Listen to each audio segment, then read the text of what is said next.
Es un gran gusto contar hoy con la participación de Pablo Suárez aquí en el coloquio. Pablo es investigador del Instituto de Matemáticas aquí en Ciudad Universitaria y su especialidad es la geometría diferencial. Entonces, nos va a hablar primero de estructuras de Poisson en 4 variedades lisas y luego nos va a enseñar unos juguetitos, ¿verdad? Pues sí, o sea, después vamos a... Esa es la primera mitad y la segunda mitad es sobre impresiones de superficies mínimas en 3D, que van a ser unas demostraciones también. Acá. Perfecto. Pablo, pues muchas gracias. Muchas gracias por la invitación y por venir. Tenemos que vienen de lejos.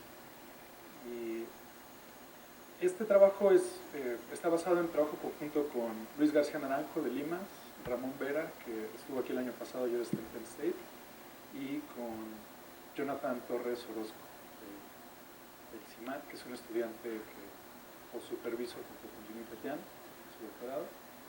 Y la idea aquí es tratar de encontrar las estructuras geométricas que aparecen de manera más natural en las variedades de dimensión 4. Y todo esto viene de ideas previas que se han utilizado para estudiar primero geometría compleja y variedades complejas en geometría algebraica, y después las mismas estructuras vistas de manera topológica en variedades simplécticas, y cada vez relajando esta condición más a una condición que se llama formas casi simplécticas, y finalmente ya unas estructuras que se encuentran en todas las 4 variedades. Voy a explicar cómo fue más o menos el desarrollo de esto y con bastantes imágenes para que se den una idea de pues, qué es lo que quieren decir estas fibraciones que están asociadas al trabajo que hicimos, que son estas estructuras de Poisson. Ahora, la geometría de Poisson, bueno, díganme si se ve bien desde atrás con ese zoom, si puedo hacer un poquito más.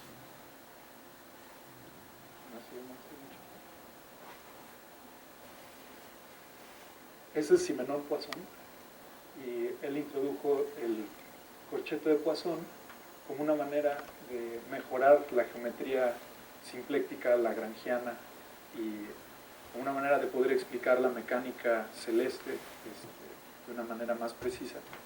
Y esto de hecho es de 1809, y durante todo ese siglo se estuvo desarrollando mucho todo el estudio de la mecánica clásica, y hay pues desde ese entonces muchísimo trabajo en el área de geometría de Poisson, y se relaciona no solo con mecánica clásica, sino también con mecánica cuántica.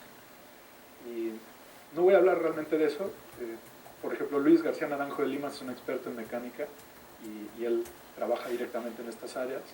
Otras personas hacen este tipo de mecánica cuántica, como Hugo García Compeán, que sí trabaja con estructuras cuánticas que se asocian a esta clase de corchetes. Y aquí podemos ver que esta definición es un producto de las funciones lisas C infinito en ellas mismas, que es R bilineal, antisimétrico, y satisface una regla de Leibniz como una derivación, y también una identidad de Jacobi, que es esta suma cíclica que sea igual a 0. Y cuando tenemos toda esta estructura, decimos que la variedad es una variedad de Poisson, y tenemos un bivector pi que se escribe de esta forma, donde este bivector toma las diferenciales y lo que nos arroja es una nueva función, y el corchete depende del bivector. Entonces, esta estructura en realidad a priori no tiene por qué nada más depender de la diferencial, pero resulta que sí nada más depende a primer orden de la diferencial. Entonces, o sea, depende nada más al primer orden de la derivada, y es por eso que nos induce estructuras en el haz tangente, y eso es lo que le empieza a dar una estructura más rica de geometría a las variedades que tienen una estructura de Poisson. Ahora, como pueden ver, algunas de las transparencias están en inglés. Como todos ustedes seguramente hablan español en inglés. Bueno, esta condición de tener un corchete de Poisson determina un bivector único. Y este bivector se puede escribir en coordenadas locales de esta manera. El corchete se puede escribir de esta manera localmente. Y muy similar a la geometría simpléctica, no hay invariantes locales en sí. O sea, siempre podemos encontrar una forma en el que el bivector se va a ver así. Ese es un teorema de Alan Weinstein. Y esta es la fórmula local de una estructura de Poisson, donde aquí tenemos dos pedazos. Uno que es simpléctico, que es esta parte, que es para los que son que están más familiarizados con la geometría de Poisson, esto es exactamente como la fórmula de Darboux. Y luego hay otra parte que también se parece como la fórmula de Darboux, pero aquí depende de una función phi y j que se puede anular, y precisamente se anula en partes que se vuelven singulares para la estructura. Eso quiere decir que nos está separando a nuestra variedad como en diferentes pedazos, unos que van a ser de la misma dimensión y unos en donde la dimensión va a ir cambiando. No quería que sonaran cosas. Y no le puse. Bueno, verán mis notificaciones por si se van a aburrir.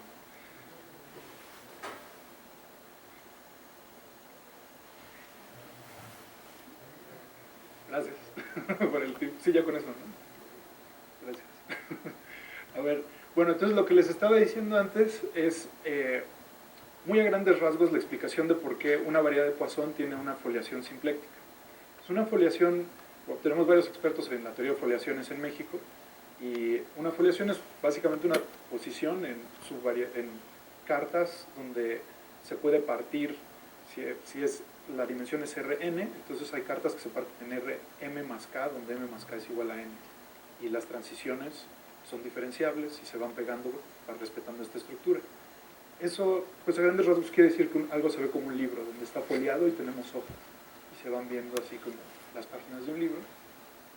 La estructura de Poisson, dada por el corchete que teníamos en la fórmula anterior, nos define una descomposición en hojas que además van a ser simplécticas, porque en cada una de las hojas vamos a tener esta forma de Darboux, y ahí nos va a dar una estructura simpléctica.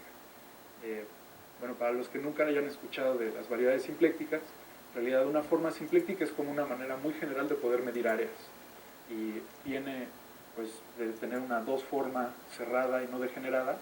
Eso en dimensión 2 es exactamente una forma de área, y en dimensiones superiores pues es algo curioso porque es como una forma de medir áreas bidimensionales, pero ya en una dimensión pues superior. Y la geometría simpléctica se acerca mucho a la geometría compleja en la manera en la que se ha desarrollado y en la manera en la que se han ido encontrando estructuras que se parecen mucho a las de la geometría compleja.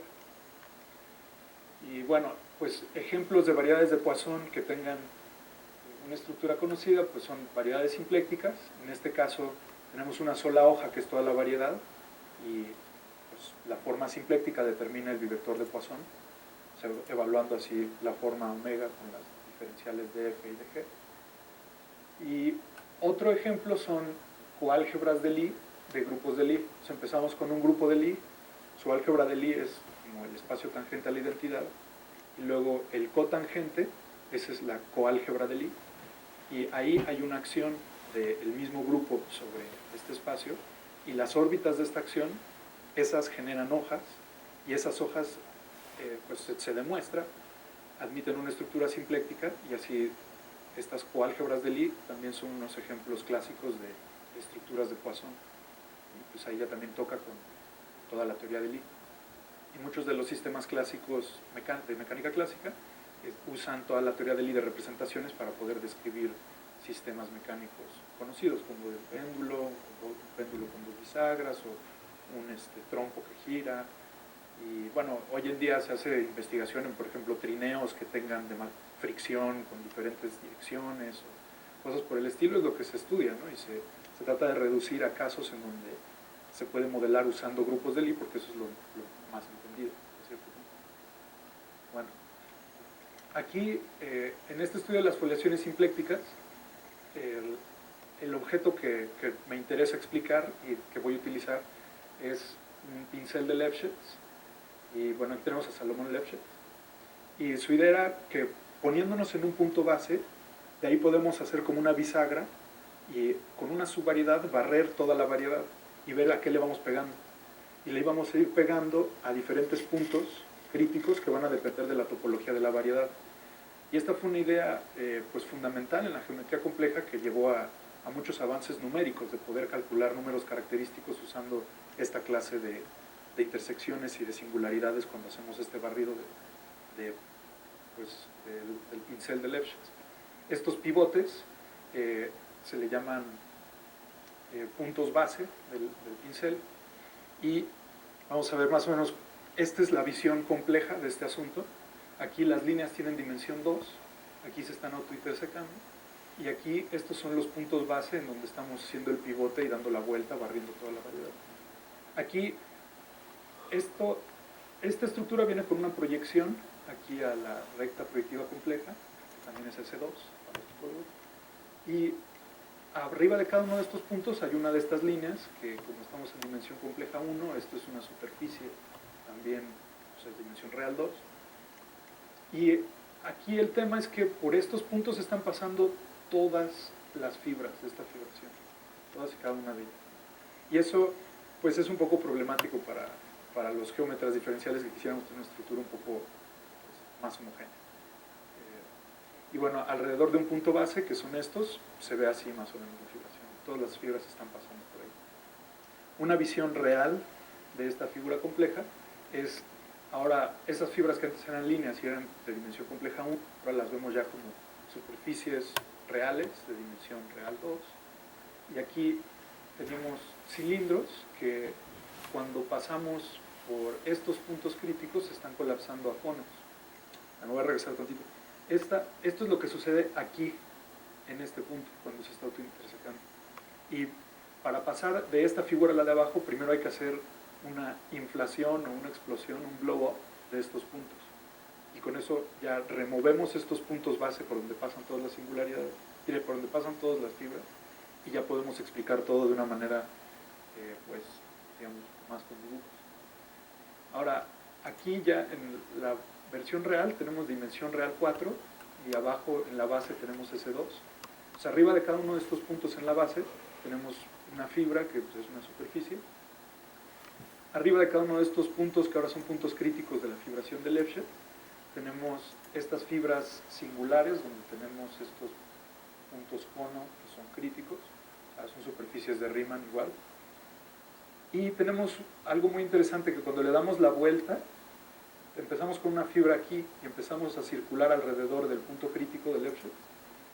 Lo que le hace a la fibra es un difeomorfismo, que es la monodromía, y eso se realiza como un giro de Den alrededor de un lazo que le da la vuelta a este punto que se va a colapsar. Esos lazos se llaman ciclos evanescientes, y este es como una descripción de un giro de Den. O sea, esta es la parte antes de que le dé la vuelta, y después de que le dio la vuelta ya como que el cilindro se giró hacia un lado.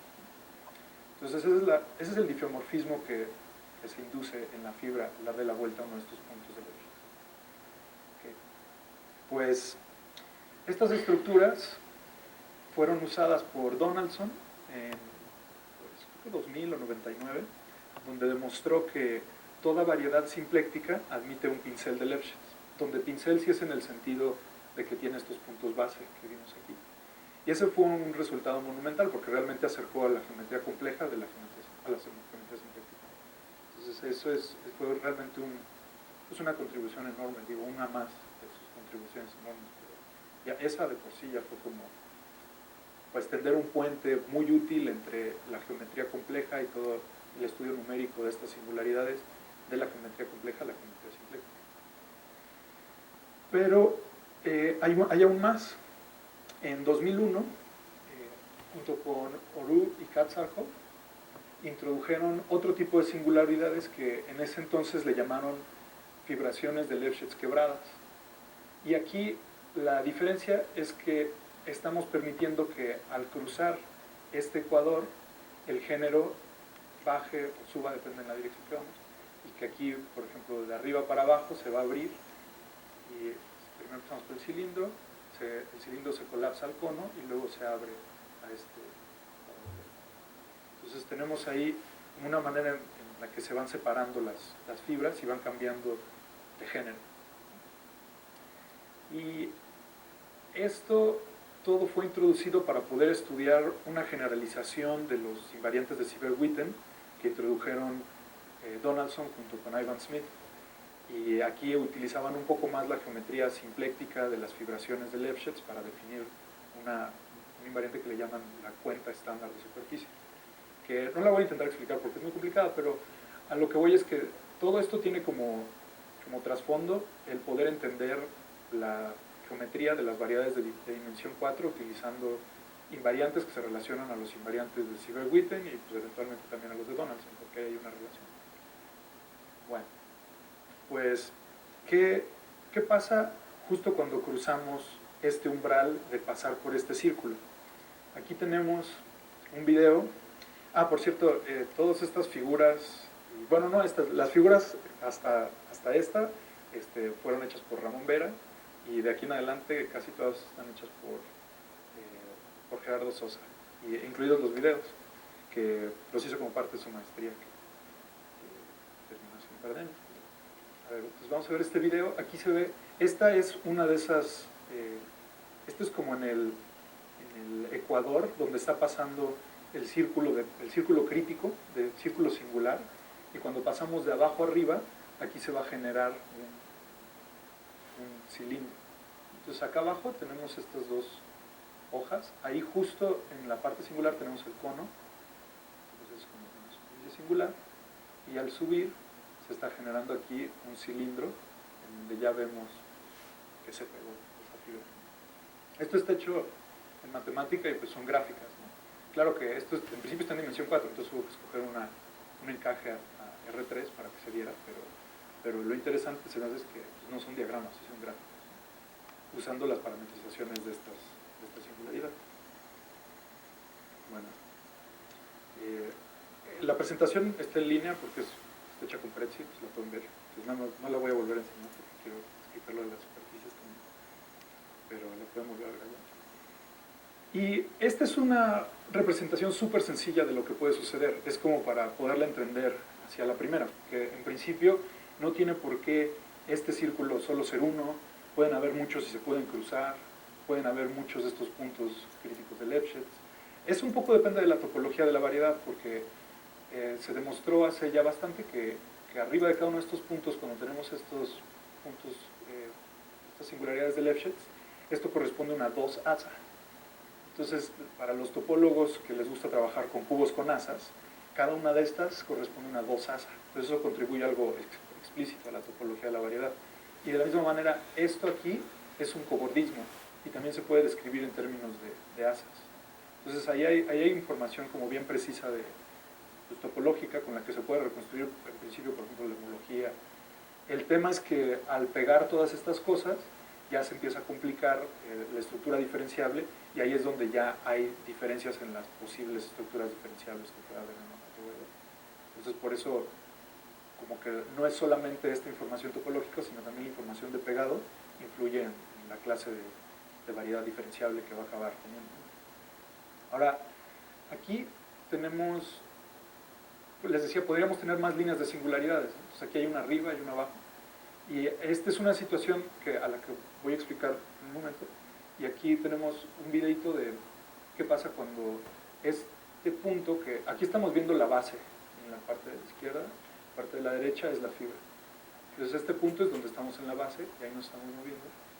Y si nos bajamos al punto crítico, bueno, ahí ya está más abajo del círculo crítico y ahí se separa, y ahí no hay género.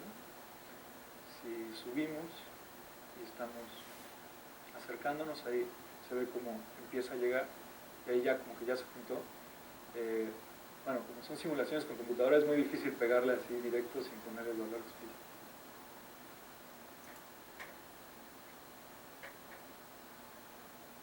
Y ahí creo que sí está viendo justo la singularidad, por arriba se pega y por abajo se ve como un cono.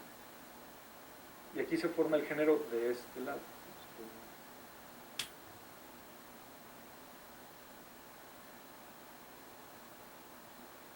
Y por arriba, en este caso, se está haciendo la singularidad en este otro género, en este otro ciclo evanescente. Entonces ahí son dos diferentes, los que se están colocando.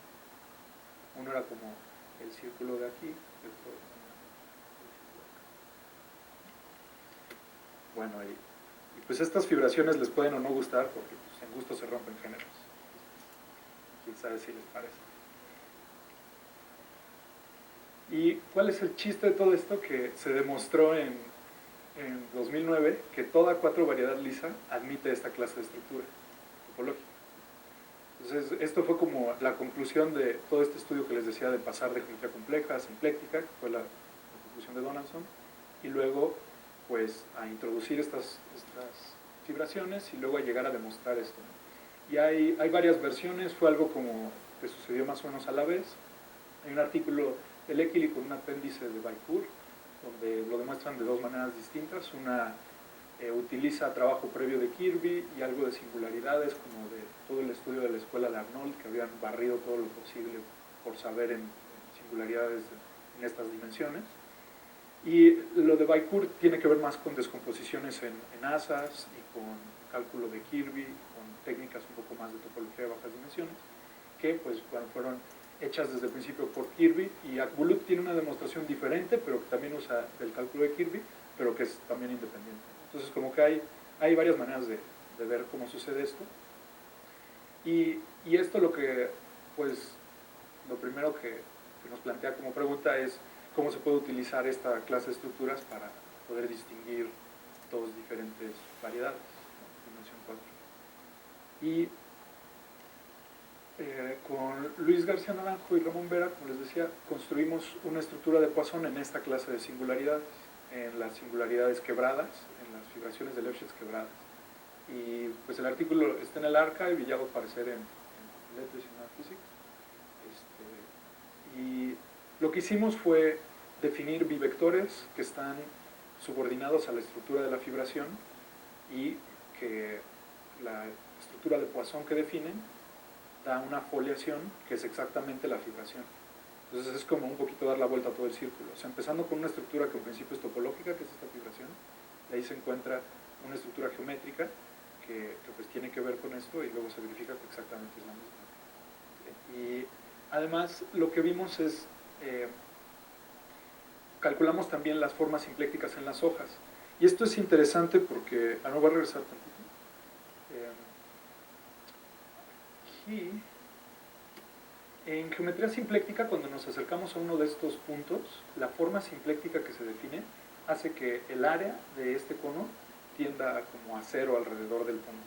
O sea, es una manera en la que el área de la fibra igual se está haciendo, el área de la fibra total es finita, pero digamos, si tuviéramos como una bandita alrededor del ciclo evanesciente, esa área sí estaría tendiendo a 0 en la forma simpléctica definida en esta fibración de Lefschetz como la definió Donaldson. Pero en geometría de Poisson pasa lo inverso. Cuando uno tiene una singularidad, eso es un 0 del bivector de Poisson. Eso quiere decir que la forma simpléctica es como la inversa del bivector, y ahí va a tender a infinito. Entonces, ahí hay algo como interesante, que nada más viendo la intuición de cómo deberíamos ver estas estructuras, al acercarnos a una de estas singularidades aquí en la variedad de dimensión 4, aquí esto se nos está yendo a infinito en la estructura de Poisson. Entonces estamos como que acercándonos a algo que está explotando en un sentido geométrico pues muy preciso, porque lo calculamos, ¿no?, con las fibras. Entonces eso es lo que...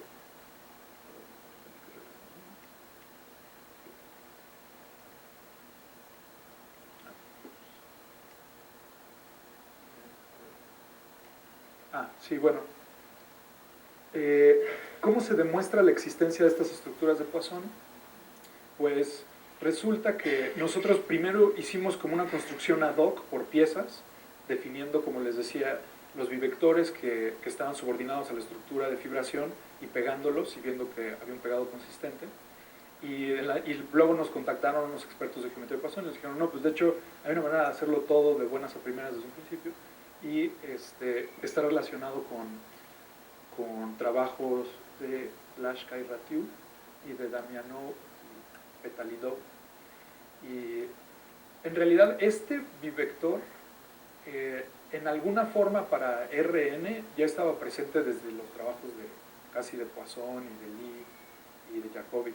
O sea, esta es como una versión para fibraciones de una fórmula que pues es bastante clásica. ¿Y qué dice este teorema? Bueno, este teorema está en nuestro artículo con Luis y Ramón. Dice que si tenemos una variedad orientable de dimensión n y otra variedad orientable de dimensión n-2, y un mapeo liso de M a N, y que mu y omega sean orientaciones de M, o sea, formas de volumen, ¿no?, respectivamente. Entonces el corchete en M definido por esta fórmula, que es G, H, y aquí está la forma de volumen de M, por K, que es una función que se puede especificar, o sea, que no depende, por la diferencial de G, cuña, diferencial de H, cuña, el pullback, jalar esta forma omega que vive en M, jalarla para algo que ya se puede evaluar en M. Esta fórmula da en general una estructura de Poisson. ¿Y qué es lo que está sucediendo aquí? Que como aquí la dimensión cambia nada más por 2, las fibras de esta fibración tienen dimensión 2. Y aquí en dimensión 2 hay cosas muy especiales que, pues por ejemplo, todas las áreas, todas las formas de área son conformes, en el sentido que podemos ir de una a otra, multiplicando por una función positiva, para menos de que, o sea, si está en la misma clase de orientación. Y eso aquí nos ayuda a poder definir esto de manera global. Y además podemos describir todas las hojas de la foliación. Hay hojas de dimensión 2 que son las primágenes de S, donde es un valor regular de esta proyección, y luego otras que son valores singulares y que le estamos quitando los puntos críticos. Esto es el haberle quitado, por ejemplo, el punto crítico del cono al cono, y luego los puntos críticos, que son hojas que se consideran de dimensión 0. Y los puntos críticos en teoría de Poisson por lo general se consideran como hojas de dimensión 0. Entonces también, como en relación a la teoría de singularidad de foliaciones, estas son como las foliaciones de Stefan Sussman, donde hay un tipo de singularidades como explícitamente descritas en términos de distribuciones en las tangentes. Bueno, ese teorema nos da la existencia en el caso de la fibración quebrada, y estos son los detalles ya de esta estructura alrededor de una singularidad de Lefschetz, que es cuando el cilindro se vuelve un cono. Estas son las funciones de parametrización, y el proceso para encontrar estas funciones es tratar estas funciones como funciones Casimir, y bueno, hacer un proceso inverso como para encontrar el bivector de Poisson. Pues a veces me han dicho que así como nada más escribir y publicar muchas fórmulas no tiene a veces mucho sentido, pero creo que parte del trabajo que hay que hacer para poder entender esto es saber partir de las fórmulas y encontrarle una explicación geométrica pues, relevante. Y pues por eso les estoy poniendo esta formulota, porque pues no tiene mucho caso de así leerla, pero esto es lo que se encuentra en la singularidad de Lefschetz con esta estructura de Poisson. Y algo tal vez interesante también es que es muy complicada, ¿no? Y que la singularidad de Lefschetz es bastante sencilla. Por un buen rato yo estoy tratando de hacer esto a mano, o sea, encontrando un bivector que pudiera hacer esto, y pues no, o sea, fue hasta que Luis García Naranjo ya como que le entró y vio bien cómo se podía hacer, y con esto de ver las funciones coordenadas como Casimires ya se pudo hacer. Ah, sí, es que K, en realidad digamos que esta es como toda una familia conforme de estructuras de Poisson. Esta fórmula es válida para cualquier K distinta de 0. O sea, con que K sea una función no nula, y aquí estamos en una vecindad de la singularidad, ¿no? Estas x1, y1, x2, y2, digamos que estamos en una vecindad, en una bolita de dimensión 4 alrededor de la singularidad.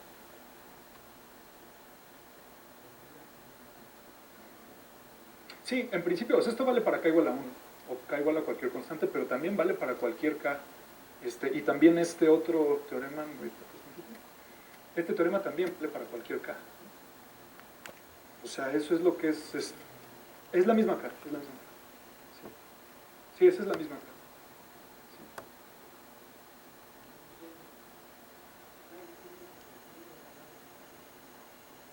¿La de dimensión 4 o una que tenga esta clase de estructura?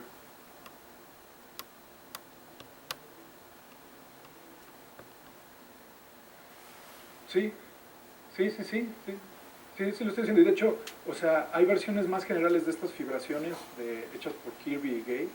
Bueno, se llama David Gay, Robin Kirby. Y ellos construyen estructuras fibradas para cualquier variedad en cualquier dimensión. Entonces, uno de los como proyectos a futuro es poder explicar esto, cómo funciona en dimensiones superiores, ¿no?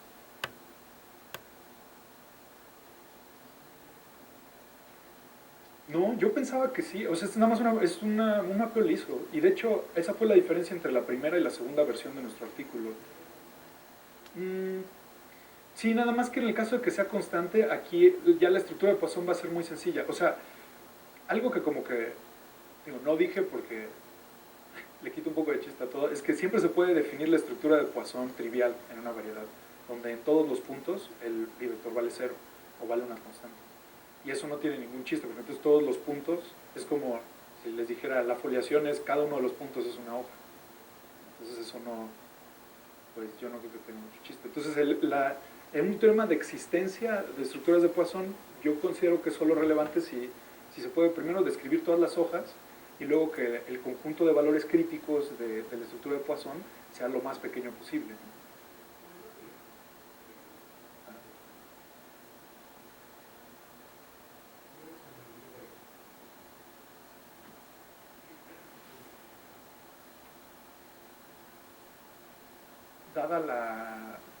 Dada la estructura de Poisson, pues nosotros hicimos algo parecido para encontrar esto. O sea, dada la estructura de Poisson, tienes una fórmula, ¿no?, que te dice cómo evaluar las dos funciones. De la fórmula puedes encontrar las hojas de tu foliación simpléctica. Y las hojas de la foliación simpléctica pues ya te van a dar como la estructura en todo el espacio.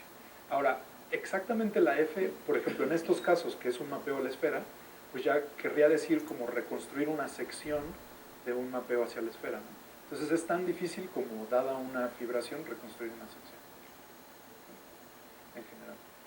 Pero la estructura de la fibración sí se puede recuperar, aunque tal vez no la proyección explícita que tenían desde un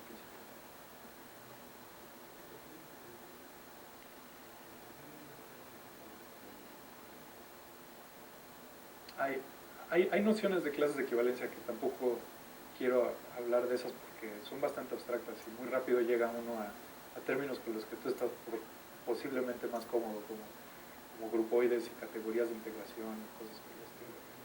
Ajá, es lo que hay detrás, pero lo que pasa es que eso es algo que, como dice Wittgenstein, como todavía no sé de eso, todavía lo voy a dejar pasar en silencio. Y ya que sepa algo, pues igual no. Pero sí es algo que quiero hacer en el futuro, nada más que es bastante difícil, a mí se me hace muy abstracto, es algo que estoy haciendo, pero pues cualquier ayuda es bienvenida. Bueno, voy a regresar. Entonces esa es la K. ¿Sí? Sí, es una teoría de Morse. De hecho, así lo tratan Gay y Kirby. Se refieren a ello como funciones 2 Morse, donde ahora la base, o bueno, el objetivo, el blanco, tiene dimensión 2. En vez de que mapeamos a R, mapamos a R2 o a S2 en este caso. Y de hecho, tienen un artículo muy largo en el Archive, como de 60 páginas, donde describen la teoría de Serre correspondiente a esta clase de funciones 2 Morse. Por esa razón también puede que existan estas estructuras, como decía Santiago, en cualquier variedad lisa.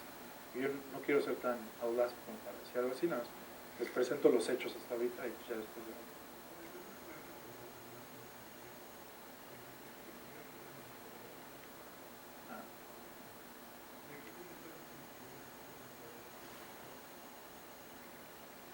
Pues, ¿en dónde? Aquí, en esto, pues sí, pero es que ahí, o sea, mira, o sea, las funciones de coordenadas aquí llegan hasta términos cuadráticos, y de ahí es donde aparecen estas funciones.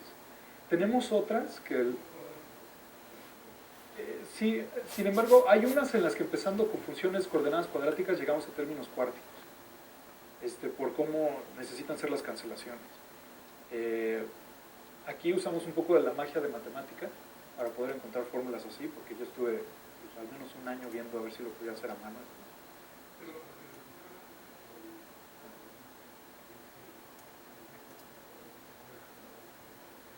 Pues no necesariamente, es que no, creo que tenemos unas en las que llegas a cuárticos. Es que aquí el tema es que despejar esta mu, bueno, uno podría pensar primero que ya dada esta forma, el chiste tiene lo demás.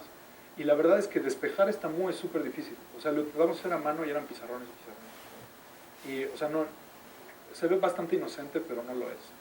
O sea, y pues sí nos costó nuestro trabajito, pero el caso es que se puede hacer y bueno, esta es la...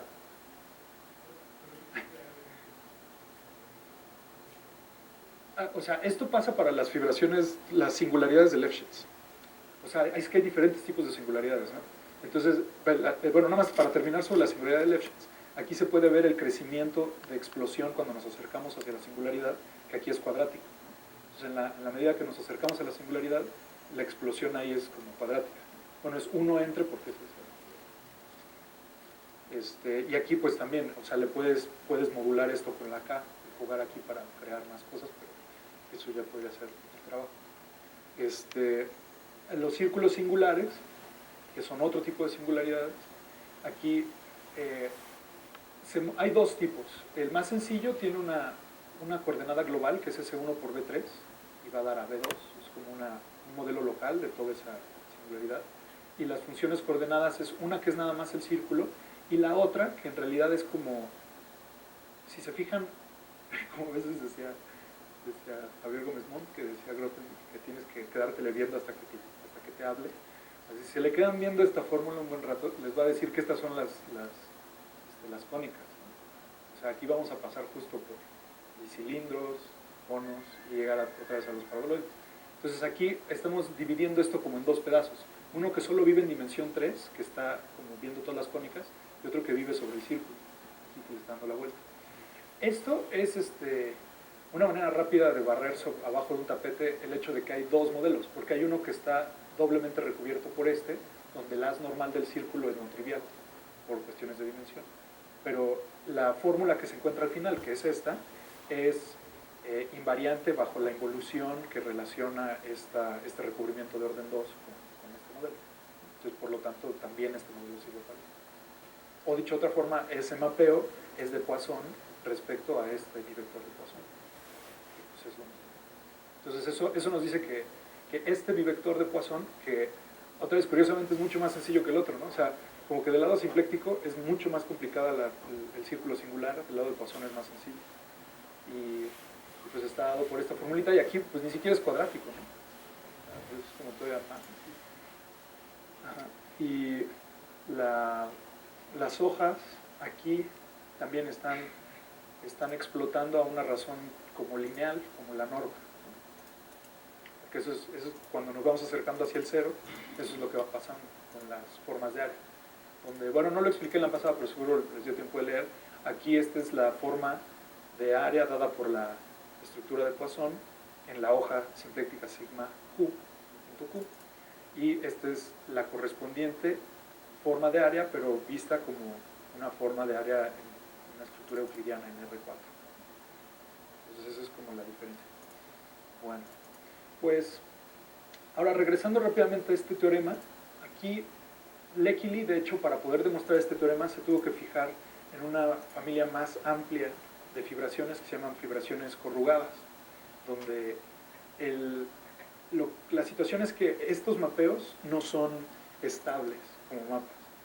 Y eso quiere decir que al movernos tantito, nos salimos de esta familia de fibraciones quebradas y entramos a las fibraciones corrugadas, que estas tienen otro tipo de singularidades que primero les quiero enseñar la parametrización y luego ver aquí cómo se ve. Estas están relacionadas con los mapeos corrugados o wrinkled, también que se habían estudiado en teoría de singularidad, aunque no son exactamente los mismos, porque aquí el objetivo es de dimensión 2, ¿no? O sea, aquí vamos de dimensión 4 a dimensión 2 en vez de dimensión 1, que era como el caso 4. Bueno, y la definición que da Lekili es que si tenemos una 4 variedad y una superficie y un mapeo, decimos que tenemos una singularidad de cúspide en el punto P, que alrededor de P localmente se modela con esta ecuación de T, x al cubo menos 3xt más y al cuadrado menos y al cuadrado. El conjunto de puntos críticos va a ser un arco liso dado por esta ecuación, que va a ser esta cúspide, que ahorita se las enseño con más cuidado. Y la definición de Lekili es simplemente que una fibración corrugada es un mapeo que en el complemento de un conjunto finito tenga estas singularidades de cúspide. O sea, es básicamente tomar la singularidad quebrada de antes y en la base ponerle estas cúspides a los círculos singulares. Y ahí va a pasar como el corrugamiento de la fibra. Y esto se ve así. Aquí tenemos un género, y si nos subimos para arriba, ya eso se abre y desaparece, y lo mismo pasa para abajo. Bueno. Ahora, ¿para qué necesitaba introducirle aquí estas nuevas fibraciones? Era para poderse mover entre dos diferentes fibraciones quebradas. Entonces, supongamos que tenemos dos de estas estructuras y queremos ir de una a la otra. Y algo muy importante que hizo Lequili es establecer que, salvo homotopía de caminos, podemos tomar nada más caminos definidos por estas movidas y llegar de cuál. Ajá, ese es un tipo de teoría de surf para esta clase de fibración. Ajá. Sí, ese fue como el comienzo de esta historia que pues luego Gage y Kirby desarrollaron un poco más. Pero pues bueno, el artículo sigue en el archive después de hace varios años. Yo creo que es algo bastante delicado y con muchos detalles a revisar. Pero sí, esto es un tipo de teoría. Y bueno, aquí hay varios tipos de movimientos. El primero es como de nacimiento y tiene esta fórmula donde aquí el parámetro S es el que determina cuándo nace la singularidad. O el otro es como de unión, que dos de estas cúspides se juntan. Estos dos se los voy a enseñar ahorita en videos. Luego hay uno que flipa, que voltea el género de un lado al otro. Yo tengo aquí una gráfica. Y el último es el que crea la singularidad de corrugamiento. Y bueno, para esto no tengo una imagen. Pero, entonces, en vez de explicar más las fórmulas, les voy a enseñar cómo se ven estos movimientos.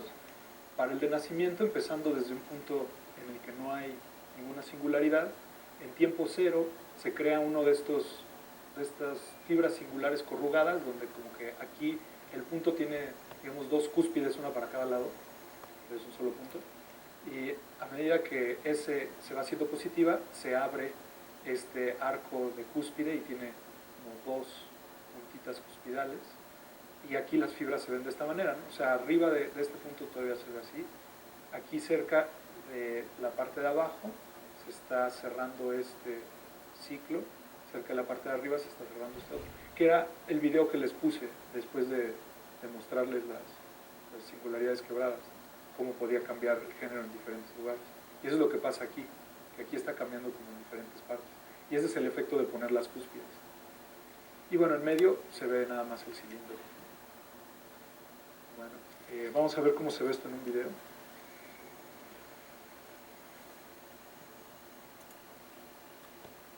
Aquí este es el punto antes de que haya un conjunto singular, como en S negativo. Aquí una disculpa porque los parámetros son diferentes a como estaban en la fórmula, y aquí se está moviendo el punto antes de que haya nada singular. Ahí ya como que el parámetro alfa aquí es el que crea la singularidad o el conjunto crítico abajo.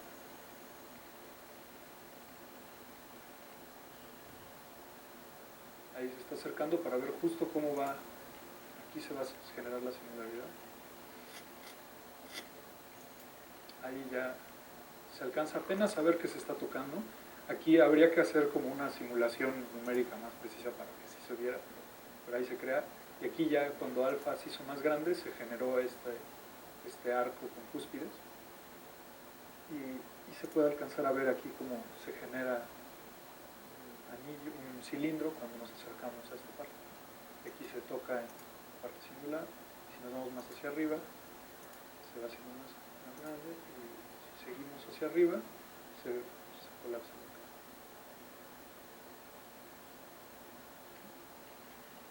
Bueno, entonces esto es como todo el proceso de creación de una de estas singularidades. Algo importante que no dije es que todos estos movimientos respetan el tipo de difeomorfismo de la variedad en la que estamos moviéndonos. Entonces todo esto es dentro de la misma clase de difeomorfismo. Otra posibilidad es que se unan los dos arcos. Entonces aquí tenemos dos de estos círculos singulares, las correspondientes fibras, y se pueden tocar, y aquí hay como que un punto pues crítico aquí, y luego se separan y ya quedan como dos de estas fibraciones corrugadas. Entonces esa es otra posibilidad, y aquí se ve el video de cómo sucede esto.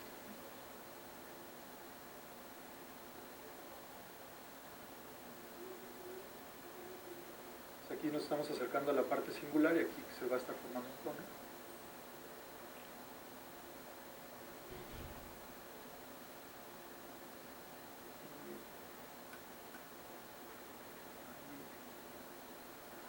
Ahí creo que ya se tocó y ya se separó aquí. S y T son las coordenadas del punto en la base y alfa es la coordenada o más bien es el parámetro que nos cambia el tipo de singularidad que en las fórmulas anteriores era S.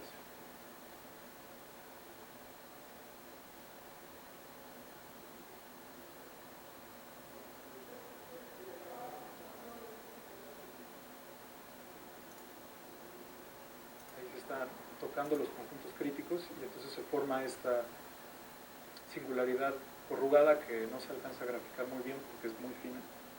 Pero bueno, esa es la aproximación matemática. Y luego se hace esta deformación cuando ya se separa y se forman estas dos cúspides. Bueno, y este de flipeo es la penúltima. Aquí como que primero se hace una esquinita medio singular y de esa esquinita surgen dos picos donde estas son cúspides y aquí como que se volteó. Y lo que sucede es que la fibra saliendo por este lado tiene de este lado el cilindro y saliendo por este lado tiene de este lado el cilindro. Entonces, bueno, es como que le da la vuelta. Y en medio, aquí tenemos los dos en todo el campo. Y finalmente, para todos estos movimientos, tenemos este teorema otra vez que nos dice que para todos estos y para cualquiera de los parámetros de deformación existe una estructura de Poisson en la 4 variedad en la que estamos trabajando. Y con Jonathan escribí un artículo donde describimos todos los bivectores de Poisson y todas las formas simplécticas. Y pues ese va a aparecer en el boletín de la Sociedad Matemática Mexicana. Y pues tengo un par de copias en mi escritorio si alguien desea. Y bueno, pues hasta aquí llego con la primera mitad, no sé si ya de por sí ya me acabé toda la hora. Ah, perfecto. Entonces, bueno, ahora, ¿podemos apagar el proyector? Ah, no, más bien ustedes se tienen que conectar. Bueno, esta es la primera mitad que son como de cosas puras. Y ahora les quiero enseñar también lo que hemos estado haciendo con varios estudiantes de posgrado, que de hecho vinieron hoy a enseñarles las piezas. Sí, con una. Tenemos que, se había olvidado, ¿podemos conectar esto? Sí. A ver, entonces les trajimos aquí las impresiones que hemos hecho. Esto es trabajo de todo un año. Y voy a empezar por decir una cosa medio grosera, pero me molesta mucho cuando la gente se refiere a la impresora o a estas cosas como juguetes, porque nos tomó muchísimo trabajo hacerlos. Entonces, si ustedes valoran su trabajo, yo valoro el mío, y esto tomó mucho trabajo. Y cada una de estas piezas tardó varias horas en hacer, como ya la impresión, varios intentos en poder lograr que se imprimieran, y horas de diseño detrás de cada una, para poder llegar como al punto en el que el filamento de plástico pudiera cooperar para darnos el resultado que queríamos. Entonces, lo que vamos a hacer es que les van a enseñar los estudiantes que están aquí enfrente, que fueron los que llevaron el curso de diseño e impresión en 3D el semestre pasado.